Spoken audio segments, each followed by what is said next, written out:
बहू के हाथ। घर की बहू शीना को इस बात का बड़ा घमंड था कि जिस काम में वो हाथ डालती थी वो काम अच्छा हो ही जाता है। शीना की हर बात में हाथ का इस्तेमाल जरूर होता था।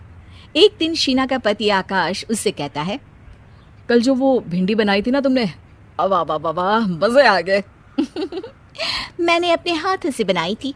मेरे हाथों में वैसे भी जादू है, जिस चीज को छू लेती हूँ सोना बन जाती है। अब ये थोड़ा ज्यादा हो रहा है।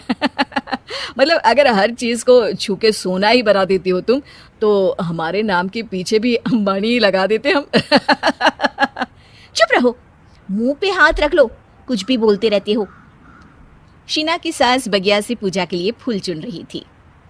सुंदर, अति सुंदर, कितने प्यारे गुलाब के फूल हैं। भगवान जी खुश हो जाएंगे।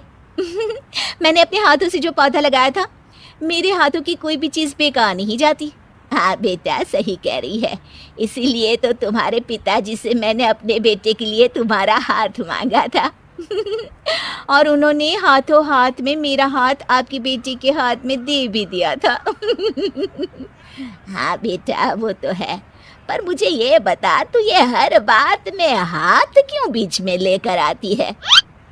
माँ जी, पंडित जी ने हाथ मेरा देखकर नैनीताल में कहा था कि मेरे हाथ जगन्नाथ हैं, मेरे हाथों से कभी कोई काम नहीं बिगड़ेगा। तो मेरे हाथों की तारीफ तो मुझे करनी पड़ेगी ना। हाँ हाँ, ठीक ही कह रही हो वैसे। तो मिलाओ हाथ इसी बात पर।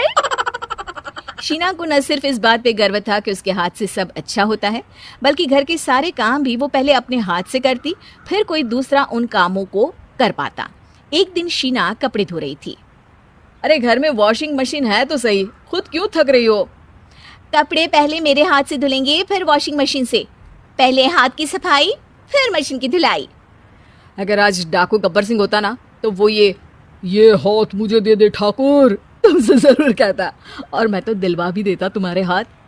हर एक काम में हाथ बटाओ, ज्यादा जुबान न चलाओ, वरना दूंगी एक उल्टे हाथ से। क्या दोगी? कपड़े दूंगी, लो निचोड़ो। ऐसे ही एक दिन, अरे बहू, ये सोफे पर चढ़कर हाथ से पंखा क्यों घुमा रही हो? माँ जी, क्योंकि मेरे हाथ से घूमेगा तो ज्यादा अच्छे से हवा देगा। अरे बेटा, फिर तो तुम गाड़ी का पहिया भी हाथ से घुमा के मायके जाया करो। एक बार आकाश ने घर पर कार लाने की बात छेड़ी। माँ, सोच रहा हूँ कि एक कार लेकर आता हूँ। ले ले बेटा, क्यों नहीं? अरे पैसे हो तो हवाई जहाज भी ले लेना। हाँ, पैसा तो हाथ का मेल है, ले लेते हैं। इस हाथ पैसे देंगे, उस हाथ कार ले लेंगे।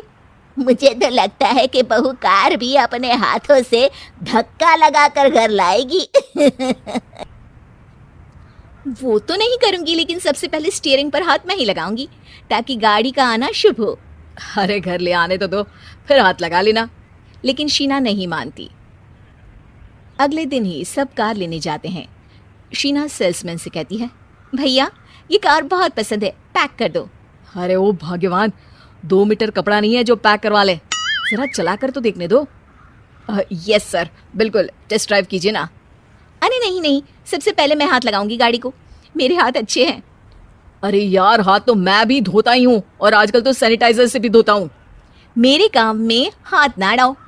अरे टांग ना अड़ा होता है भाग्यवान, हाथ नहीं।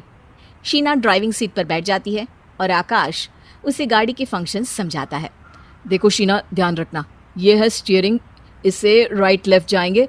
ये है एक्सेलरेटर, इससे स्पीड कंट्रोल कर सकते हैं, और उसी के पास में है ब्रेक, जो तुम्हारी जुबान में शायद मिसिंग है।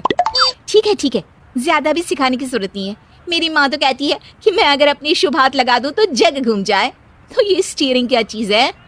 शीना गाड़ी स्टार्ट कर देती है और स्टीयरिंग को घुमाते हुए एक्सेलरेटर पर धीरे से पैर रखती है, और शोरूम के बाहर के एरिया में ही गाड़ी घूमने लगती है, जहाँ दूसरी गाड़ियाँ भी रखी हैं। देखा मेरे हाथों का कमाल। अब ब्रेक दबा दो, आगे गाड़ी है। शीना आगे गाड़ी देखकर घबरा जाती है और पाँव गलती से एक्सेलरेटर पर पड़ जाता है। कार आगे खड़ी एक बड़ी गाड़ी में घुस जाती है। दोनों कार से उतरते हैं। सेल्समैन भागते हुए आता है। अरे 7 लाख की गाड़ी खरीदने आए थे और 15 लाख की गाड़ी ठोक दी। Oh my God. आकाश की माँ आकाश और शीना घबरा जाते हैं। इतना सारा पैसा कहाँ से आएगा? तभी वहाँ मैनेजर भी आ जाता है, पूरा माजरा समझता है। अरे टेंशन मत लीजिए, गाड़ियों का इंश्योरेंस था, आप जो कार लेने आए थे वही खरीद लीजिए। पर मैडम, जब तक आप सीख ना ले तब तक गाड़ी मत चलाइएगा। अभी तो आपने गाड़ी बस ठोकी है, जिसका बीमा भी था, लेकिन सड़क पे चलते हर इंसान का बीमा नहीं होता। अरे मेरे हाथों से ठुक भी गया ना तो उसकी जिंदगी बन जाएगी, और अगर चला भी गया तो स्वर्ग ही पाएगा। मैनेजर साहब, मेरे हाथ में कोई दिक्कत नहीं है, वो तो बस पाँव गलत जगह पर चला गया था। शीना की बात सुनकर आकाश अपना सर पीटता है और उसकी सास अपने हाथ से खुद का मुंह छिपा लेती है और मैनेजर हाथ जोड़कर माफी मांग लेता है।